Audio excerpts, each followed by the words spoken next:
What's up, everyone? Jonathan Monkey Man Ramirez here, and we are all being safe. We are social distancing, we're quarantined, and we're all going stir crazy in our homes. Today is the first Saturday that our bakery hasn't been open, and I am at my wit's end already, and who knows how long this is going to be in the unforeseeable future. So we're here to help you find some things to do with your kids and have some fun. I want Natalie, our wonderful co-baker today, to join me on screen.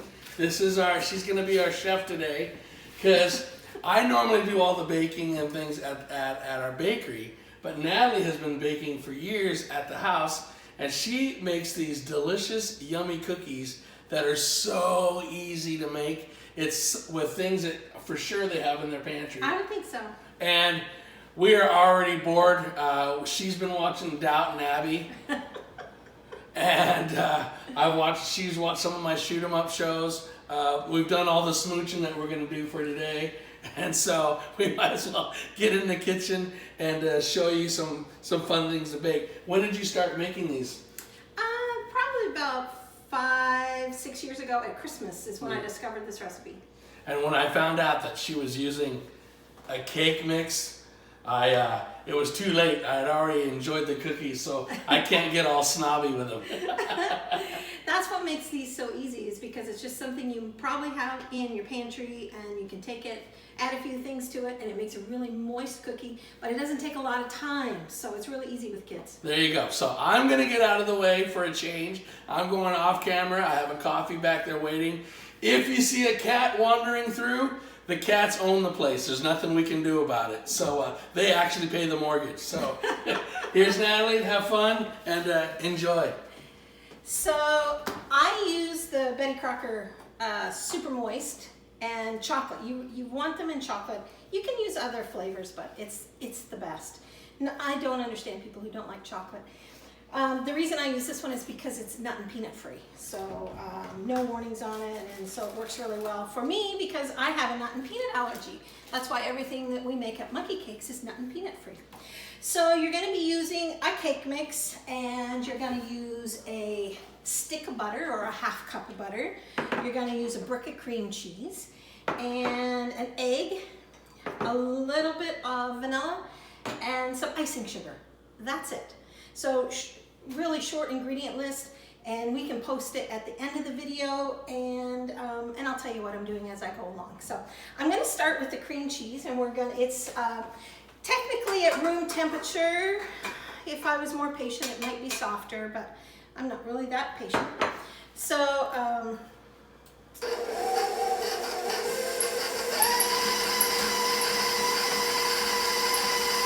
just blending it enough, just so that making sure that it is indeed soft enough, and it was. So after my brick of cream cheese, I'm going to add a half cup of butter or a stick of butter, depending on which way you have it. And again, that's at room temperature as well, so fairly soft. You can use your microwave to soften.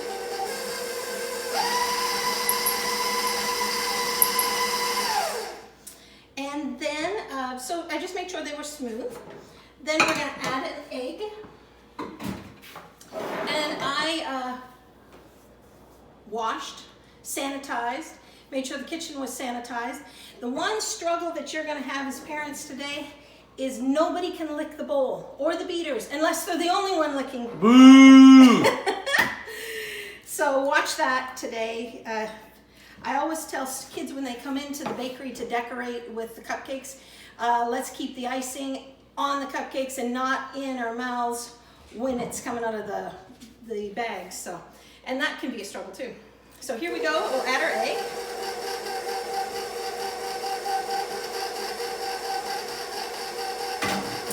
And 1 teaspoon of vanilla.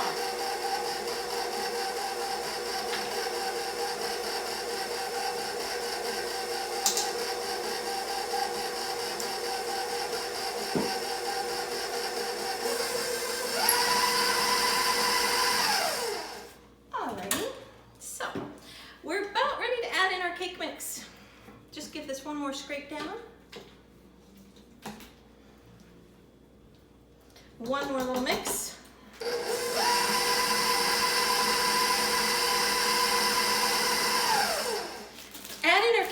mix, and it's our final ingredient, but then you're gonna have to employ some patience after this, because we do need to chill it before we roll it into balls to cook or to bake.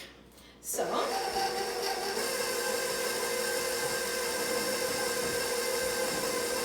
visitor on the set. This is Tony the Tiger.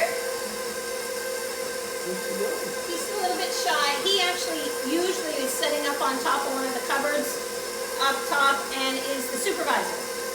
So,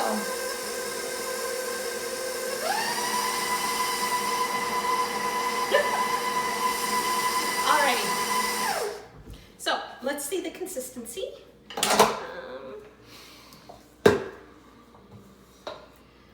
And I'm gonna just take her one more time, just as a final mix.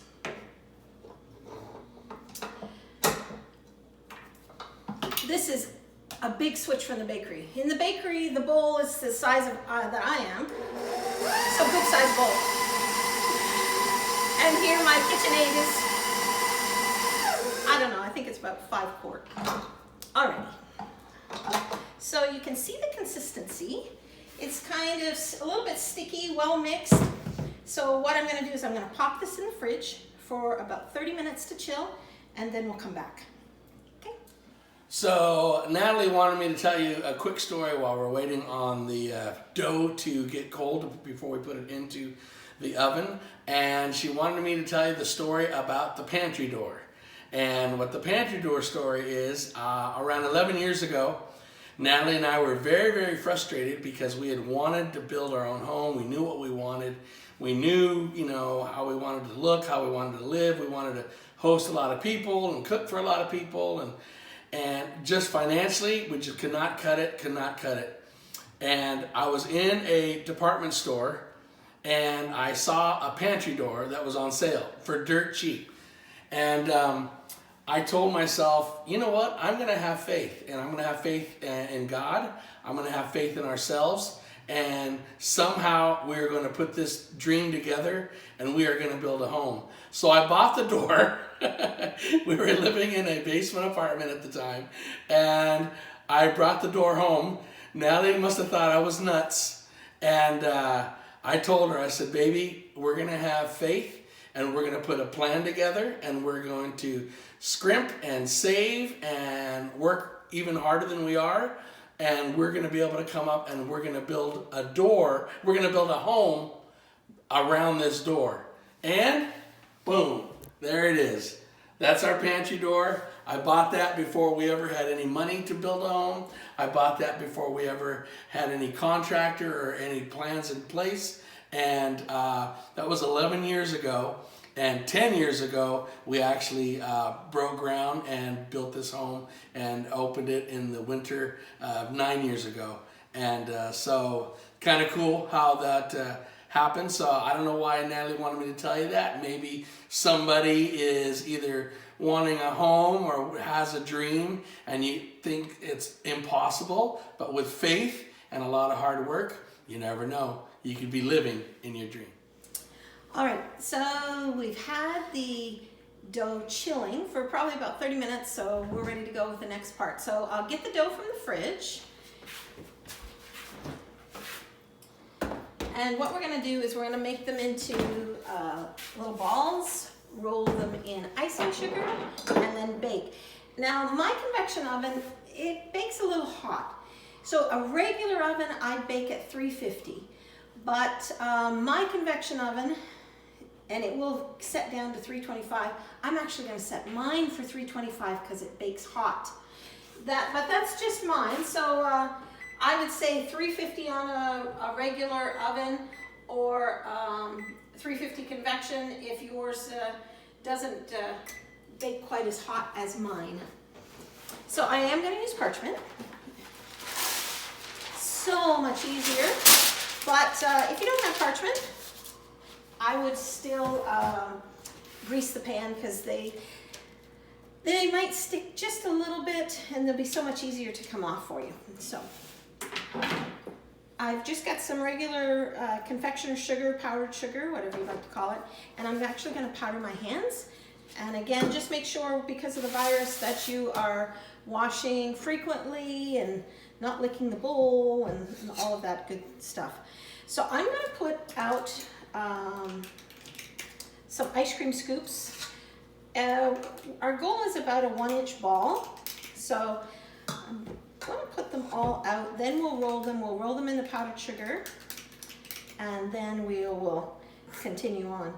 So Jonathan told you the story of the pantry door. What he didn't tell you was how much trouble we actually had using the pantry door. We had our faith, and this is what was going to happen. But so many times in the building process, it seemed like, okay, no, can't do it. You should instead get the cabinet people to build you a door for that corner. Oh wait, it's not gonna fit. It's the wrong angle. So there were so many times that we kept running into these, and when we said, no, that's our faith door. And so finally, I even told the builder, I said, what you have to understand is the whole house is going to be built around that door, and we're gonna find a way to use it. And so it took a little bit of doing, but anyway, we were very happy in the end with being able to use it, and that was just our little faith door. So I don't know, whatever's happening for you besides Corona, and even with Corona, we're just hoping that maybe our little story can inspire you to have your own little faith story. And sometimes even when things are difficult and you run into all kinds of roadblocks, that you still push on. All right, so we're just going to finish by rolling them into the balls so that they will, and well powdered, well sugared. There is no shortage of sugar in these cookies. Your kids are going to love them. You're going to love them. Actually, the sugar will bake off. You'll see the way they crackle really nicely in the oven, and they come up with a really great texture. And it's kind of fun. So Jonathan and I have been talking, and we said, while the bakery's closed, and we don't get to do this kind of thing often, we might do a few other videos where we'll show you how to bake some of our favorite quick recipes that you can do with your kids, or even some of our savory recipes, some of our dinners that we like, some of our favorites. He's got a wonderful marinara sauce that is to die for. It's got an awesome cast iron skillet salsa. Delicious. So I don't know, we've been talking. I'm trying to convince him to make some things. He's trying to convince me to make a few things. So we'll see. And we'll share them with you, give you something to do with your kids, give you some ideas in the kitchen, and they're all pretty easy, so it'll be fun. Okay, so we've got this ready to go.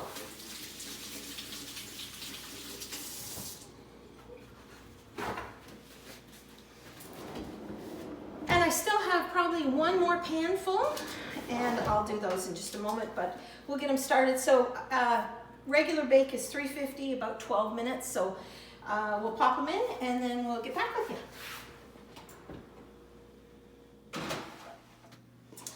So my oven wasn't quite to temperature when I put them in, so I tested them and I let them go for about another minute and a half. So the way that you test these ones is when you open the oven, you can see that they started to crackle, and if you let the heat out, you'll just be able to feel they shouldn't be gooey to touch.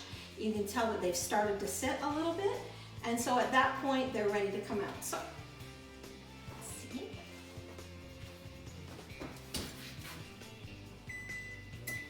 And there's what they look like.